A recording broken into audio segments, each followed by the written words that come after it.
Presidential candidate Senator Ted Cruz points to his dad, Rafael, as his hero. He's also the one who taught him early in life the concept of limited government comes straight from the Bible. And now this Cuban immigrant has a message for America. Take a look. He was born in Cuba in 1939. As a teenager, Rafael Cruz faced prison and torture fighting against the brutal Batista dictatorship. After his release, he convinced the government to allow him to leave Cuba for America on a college scholarship. He left with only $100 sewn into his underwear by his mother. Once in America, Cruz worked hard, started a family, and most important, gave his life to Christ. As a church pastor, Cruz became involved with the Religious Roundtable organization, mobilizing Christians to elect Ronald Reagan. Young Ted took it all in, and like his father before him, chose a career path that would fuse faith and politics. Now, nearly 60 years after coming to America, Cruz issues a wake-up call to the country he loves. In his new book, A Time for Action, he delivers a message to people of faith. Step up, enter the public arena, and take on the forces threatening the guiding principles that made America great. Well, he's here with us. He learned lessons in Cuba, lessons that America must listen to. The book's called A Time for Action. You can get it where books are sold. And Rafael Cruz, thank you so much for being with us. It's so great to be with you. God bless you. Thank you. You are listed as an evangelist, but as I read your story, you actually ran a company that analyzed seismic data for oil companies.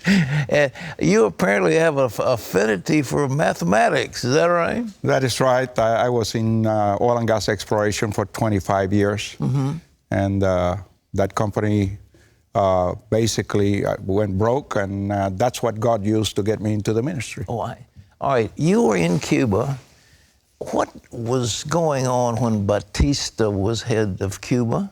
Well, it was a military dictatorship, and it was very brutal. They killed over 20,000 dissidents. Normally, the typical thing is they will arrest somebody, and 2-3 days later, they would appear dead on the streets.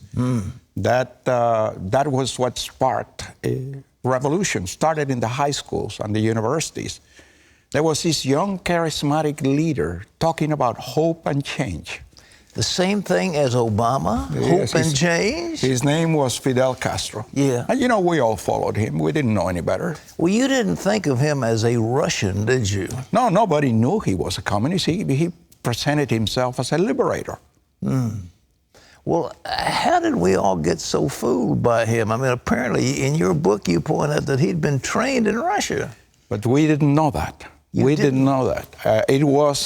I came to the U.S. legally on a student visa in 1957. I had been in prison and tortured because of the revolution, but I was able to get out of Cuba and come to this wonderful country. And then I went back in 59.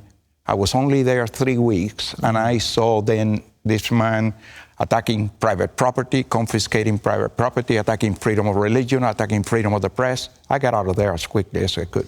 Why didn't the Cuban people stop him? Well, the Cuban people were fooled. And basically what he did is he created, so many people are fooled with communism about thinking that everybody's the same. That's not true. You have 3 different classes. Right. Of course, they confiscate all the wealth, which is controlled by the Communist Party. So they all have all the riches, and then they create the army. They are the enforcers, and they also exploit the people with things like selling things in the underground and so on and so forth. And then the people, I would say, yes, they're equal. They're all equally starved. They're equally. What about taking away their weapons? Were the Cuban people disarmed? Absolutely. But historically, every tin-horn dictator has taken away the weapons from the people and then used them against the people. Stalin did it, Hitler did it, Pol Pot did it, Mao did it, Castro did it. What about here in America? There's this cry from the left, we must disarm. It's that the arms, the guns are causing all this problem. Well, this is insidious. President Obama is trying to use every every time he can to disarm America. When Newtown occurred, he immediately tried to push gun control legislation. Even when we had the San Bernardino thing, immediately he was talking about gun control. But, you know, if you take away the guns, the only guns they're going to take away are the guns of law-abiding citizens. The criminals are not going to relinquish their guns. And a population that is disarmed is under the threat of control. As a matter of fact, the Second Amendment was written to protect us against the government. Sure. What do you see the parallels between the United States and Cuba? If you wanted to warn people, you've written a book and you said it's the time for action. What action should we be taking now? Well, you know, we are where we are primarily because the church has been silent. For too many years, the church has believed this lie of separation of church and state. That is neither in the Constitution nor in the Declaration.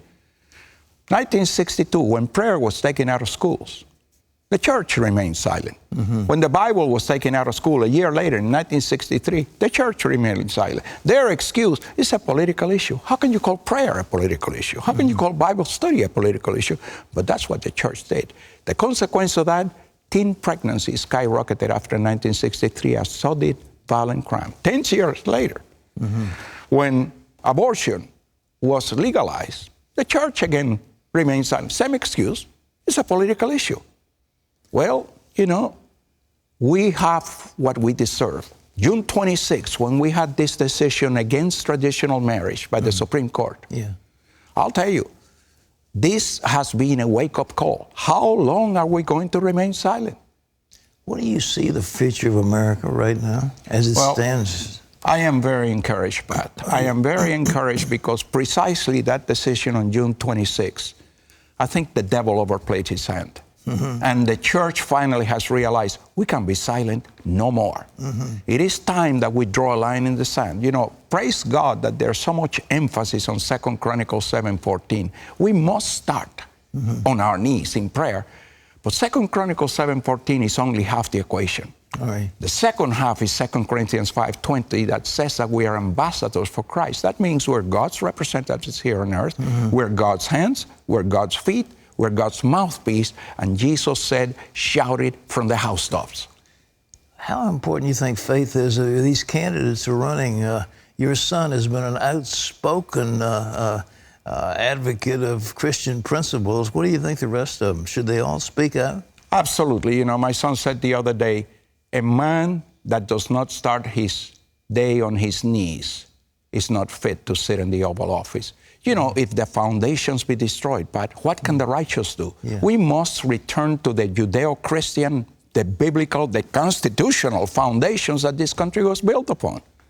Otherwise, this country will be destroyed. What do you think of the debates that they're having? They've gotten so acrimonious. Well, it is sad that, you know, all these discussions and all these labels are just distracting from the issues. All it is distractions. We need to be talking about the issues that are facing America, which are very, very serious.